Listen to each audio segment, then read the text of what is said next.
in 2021, the road hackers were privileged to explore the Daytona Beach area over the course of 4 months. The Daytona International Speedway topped our list of places to visit in the area. Even though we weren't NASCAR fans, we were really excited to take a tour of the world-renowned racetrack. Hi guys, we're at the Daytona International Speedway, the holy grail in the United States for racing. This is an amazing tour that we're about to go on. All kinds of interesting facts, photo ops, video ops.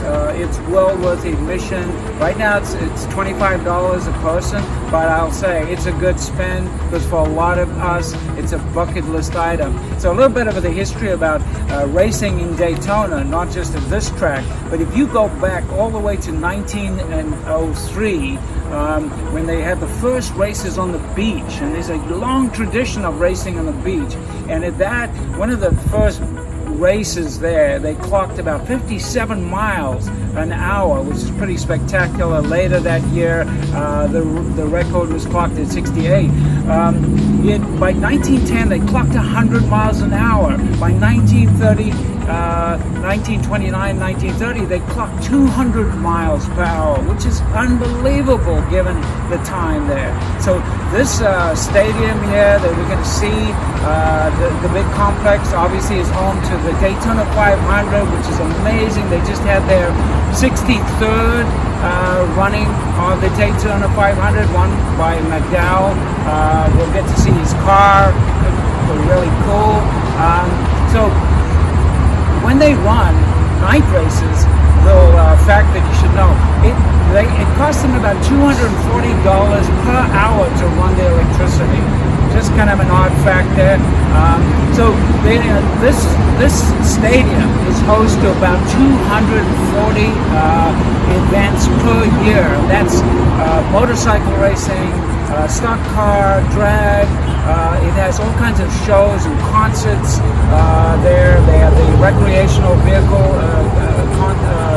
shows, all kinds of other events here put on by vendors as well. But obviously we all think of the Daytona 500, which is spectacular. So definitely take a look at this. If you're in Daytona, come on down to this location. This tour is definitely worth it. With tickets in hand, we proceeded to where the group was gathered for the tour. As soon as we boarded the open-air trolley, the energy was immediately building.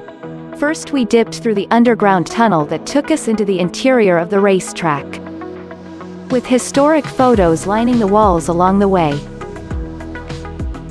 Once we emerged into the sunlight, the curvature and banking of the track's 31-degree steep gradient was a surprise to witness firsthand. According to our guide, race drivers on the track are jockeying for position at 200 miles per hour, which means it is likely that at some point, someone is going to hit that wall. The wall is called a safer barrier, which stands for steel and foam energy reduction. And that's exactly what that system does. The inner wall is made up of 9 miles of hollow square tubing, and the exterior wall is concrete. Around the first corner was the towering stadium, with its multi-colored seats, making the stands always look full for TV viewers. The tour stopped for us to walk along the famous victory lane, to take a few of our own winning shots.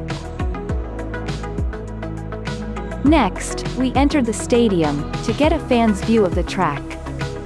Usually, you can also walk out to the start and finish line, and get a close-up view of the pit crew area. Unfortunately, or maybe it was actually fortunate, there were cars practicing on the track that day, so we were restricted from entering. On the upside, we had a perfect vantage point of the action, and were treated instead to watching, as car after car bellowed by, with awesome power.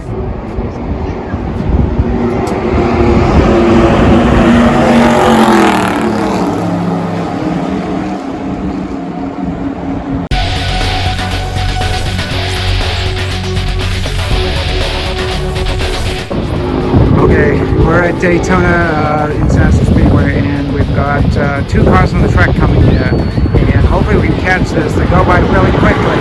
Here they come.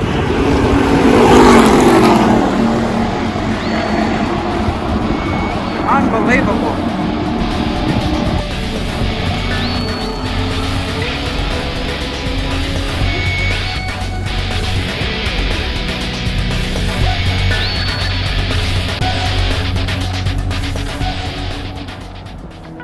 After the excitement of the track, we set off for the World Center of Racing and Motorsports Hall of Fame of America. The exhibits showcase an extensive and diverse history of speed, from drag racing to stock cars, vintage vehicles, and gas pumps, racing history, motorcycles, and includes a close-up and personal photo op with Michael McDowell's car, winner of the most recent Daytona 500. After an hour or so of exploring the exhibits, the exit leads to the pit stop, where you can snag a bit of memorabilia to take home with you. Once outside, we walked onto the Daytona 500 Champions Walk of Fame, a lengthy cement red carpet that showcases the signatures, hand, and footprints of past Daytona 500 winners. So we're at the Daytona International Speedway, and this is the Walk of Fame, and it's got handprints and footprints for the great drivers here in the recent decades. Dale Earnhardt, Jeff Gordon, Jimmy Johnson, and many, many more. And it's really cool to think that they were standing right here and during the dedication. Tour admission includes 3 digital personalized race photos, or prints for purchase. We may not have started out as race fans, but we left with a newfound sense of respect for the sport, and an understanding of the contagious excitement it generates.